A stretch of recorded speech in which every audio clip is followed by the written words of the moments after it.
There is a new sheriff in town. Carlos Alcaraz has just won Wimbledon 2023 and dethroned King Novak, and boy, he had to go through fire. From his remarkable transformation on grass and dramatic title run, here's the full picture of what happened. A lot of questions were asked about Carlos' proficiency on grass and what his learning curve would look like. Having seen way too many players struggle on grass, I felt like he needed more time to understand the surface. After all, he had never been past the 4th round at Wimbledon or even reached any ATP final on grass, but my predictions were wrong again. Alcaraz quickly broke his duck on the surface and won the Queen's Club Championships, but it was even more impressive that he dropped only one set en route to the title. How did it turn things around so quickly? Anyways, it became clear at that point that Alcaraz had a real chance at the Wimbledon crown, but there was a problem. The 20-year-old's win in London meant that he overtook Novak and became the top seed ahead of Wimbledon. A few eyes rolled and some people felt that the Spaniard shouldn't have been the number 1 seed, as if it were his fault that the All England club discontinued its seeding formula in favour of tour rankings only. But you know what they say about the proof of the pudding? It's in the eating. Alcaraz got a nightmare draw and he had to prove to everyone that he deserved to be the top seed. He literally had to sweat it out en route to the final. Alcaraz tackled Frenchman Jeremy Chardy in the first round. The 2013 Australian Open quarter-finalist and a former top 25 player had a lengthy hiatus from the court last year, and he saw first-round exits at Masters events in Rome and Madrid and didn't even make it past the first round of qualifying for Queens. Anyways, fans expected a straightforward victory for Carlos, and that's what happened. 6-love, 6-2, 7-5. The game was over in less than 2 hours. No biggie, really. Carlos faced another Frenchman, Alexandre Muller, in the second round, but it wasn't all smooth sailing this time. Carlos made 41 unforced errors in what was an error-strewn performance against the 84th ranked Muller, who had spent most of his professional career on the second-tier challenger circuit. Muller proved to be a bit stubborn, producing delightful shots at times, but Alcaraz prevailed in straight sets. Alcaraz then got dragged into a bruising battle against the big-serving Nicolas Jarry in the third round. Major momentum swings and losses of concentration were the order of the day. The 25th seeded Jarry took a set off Alcaraz thanks to his devastating forehands and big serves, but he couldn't keep up with the intensity throughout, ending the match with 48 winners but 46 unforced errors, compared to Carlos, who had 41 winners and 30 unforced errors. Alcaraz survived the epic 4-setter 6-3, 6-7, 6-3, 7-5. But there was a storm ahead. He had to face former Wimbledon finalist and grass specialist Matteo Berrettini in the 4th round. Entering the match, Berrettini had not lost serve during the tournament. In a formidable display of firepower, Berrettini took the first set. Although Berrettini was unseeded at Wimbledon after an injury-plagued year, I felt like he was a dark horse. But Carlos quickly banished those thoughts by raising his level. The 20-year-old employed a variety of shots, running his opponent ragged at times. The longer the game went, the more Berrettini struggled. In less than 3 hours, Carlos finished off the Italian 3-6, 6-3, 6-3, 6-3, showcasing his return skills. Carlos had now made history by reaching his first Wimbledon quarterfinals and setting up a clash with Holger Rune.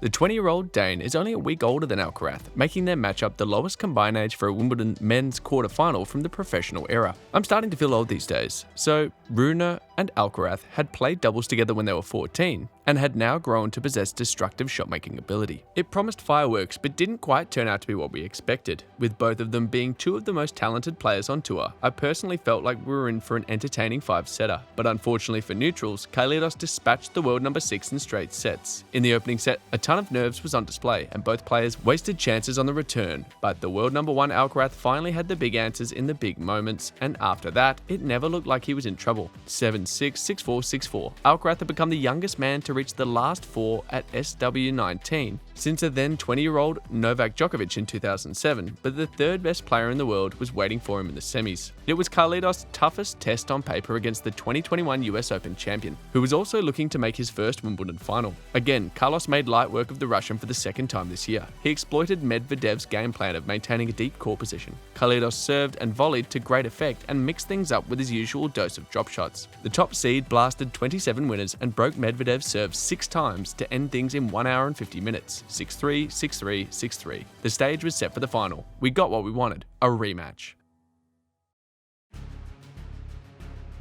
A highly anticipated final against the 4-time defending champion. History was on the line for the top 2 seeds and everyone was present. British and Spanish royalties, Hollywood A-listers, all the big names. It was Djokovic's 35th major final, yet another record. He was on a 34 match-winning streak at Wimbledon and had won the last 4 editions. The Serbian had all the experience and was the clear favourite. Carlos, on the other hand, had participated in just 3 grass tournaments. Before the final, there was a little controversy when his dad was allegedly caught filming Novak in practice. What are your thoughts on that? Anyway, the gist was completely forgotten once both players stepped on the centre court. The atmosphere was electric and the crowd was buzzing with anticipation. Watching arguably the greatest player of all time take on the most suitable challenger to his haul of 23 major singles titles, I felt like Nole was going to win in 5 sets. He had not lost a match on centre court since 2013 and had literally turned Wimbledon into his front lawn. But Alcaraz prevailed in a match that went back and forth for 4 hours and 42 minutes. We saw everything: backhand slices, sublime drop shots, driving volleys, lobs, cross courts, everything. It was insane. A month ago, Alcaraz's body crumbled under pressure, but not this time. He produced faster serves, stayed in the long rallies, recovered from a horrendous first set to snatch the second in a tiebreak before taking the third set in a dominant fashion. A rejuvenated Djokovic stole the fourth, but it wasn't enough at the end of the day. Alcaraz's confidence soared, with the crowd rallying behind him, and he sealed it in 5, 1-6,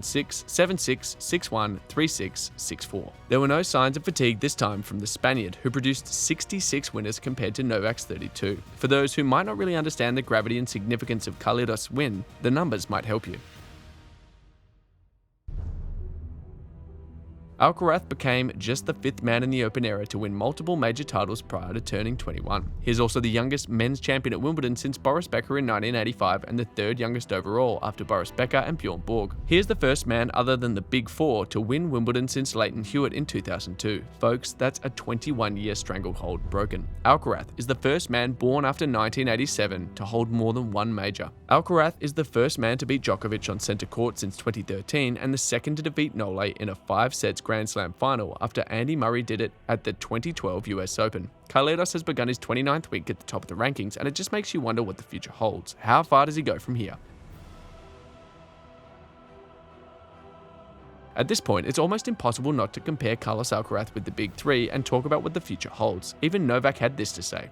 I think he's got basically best of all 3 worlds.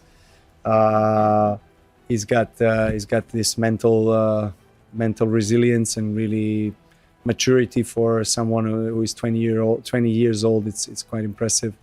He's got this, Spanish bull mentality of competitiveness and fighting spirit and incredible defense that we've seen with Rafa over the years. And I think he's got some nice sliding backhands that he's got. Maybe he's got some similarities with my backhands, and he's just two-handed backhands and defense and being able to adapt. I think that has been my personal strength for many years, and he has it too. So I haven't played a player like him ever, to be honest. Roger and Rafa have their own, obviously, strengths and weaknesses, but Carlos is a very complete player. By winning his maiden Wimbledon crown, Carlos won his 6th title of the year and 12th ATP title overall. For so long, it looked like no one could actually step up to challenge Novak Djokovic, but Carlos has done it in the hardest way possible. But it's not just that, it's how he dominates all the other players on the tour. He has proven to be a step ahead of Daniil Medvedev by beating him in emphatic fashion twice this year and leading their head-to-head. He owns Tsitsipas with a 5-love head-to-head lead. He leads the rivalry with Rune, is dead even with Jannik Sinner, but obviously with a more complete game. We've not seen a matchup with Rublev, but Carlos obviously has the edge. Alcaraz is 3-love up against Casper Ruud. You see, the point is that the Spaniard just seems to be miles ahead of the rest of the tour. Alcaraz has won 6 of his past 7 meetings against top 10 players, with his only defeat coming against Novak Djokovic at Roland Garros. There is a 16-year age gap between Djokovic and Alcaraz, which means that we won't enjoy the rivalry for too long, even with Nole trying to defy time. For the Serbian, there is no shame in losing to Alcaraz at this point, and we can be sure he'll be back with a bang. He isn't going away without a fight, but for Carlos, he has come of age physically, mentally, technically, and he seems to have the right team behind him. So, are we about to enter the Carlos Alcaraz era?